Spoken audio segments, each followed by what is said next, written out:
Hey there, James and Amelia. Why don't you tell us a little bit about yourselves? So I'm Amelia, I go to Barker and I'm in year 8. I'm James in year 11, also at Barker College.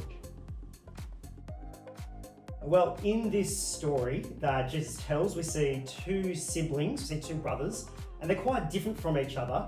I was wondering if you could tell us about a time that maybe you've competed in some sibling rivalry.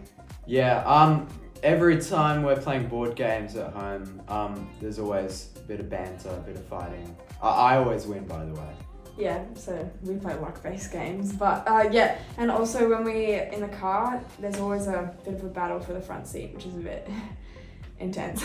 And as the oldest child, I think it's my rightful place, but she doesn't think the same. Well, in this story, the younger brother goes and spends all his father's money on parties and wild living. James, I was just wondering, has Amelia ever come close to squandering Barclay's wealth? Ooh. Yeah, well, she does spend a lot every time she goes shopping with friends, so that might be close to squandering the family's money. Savage. Very savage. Yeah. Well, Amelia, in this story, what stands out to you about the younger brother? I think in this parable, it's really interesting how disrespectful the brother was to his father when he asked for his inheritance. He's basically saying that he wants him to die. And it reminds me of myself and others how we always take good things for granted in this world, and we don't really think about how God provides us with it, and we think we're okay without him.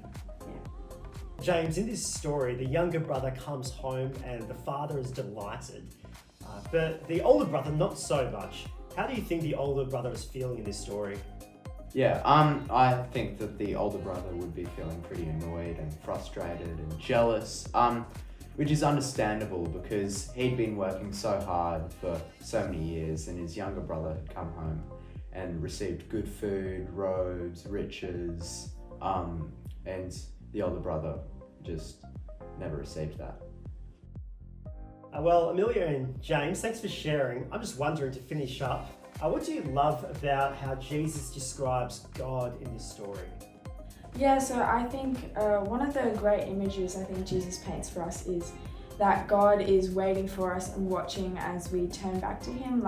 As the younger son was walking down the path, his father was waiting for him, just as God is waiting for us, and it really gives me and other people a hope that we can always go back to God and he'll be waiting for us. What I love about this passage is that when God gives us the good things in life, we turn away from him and forget him.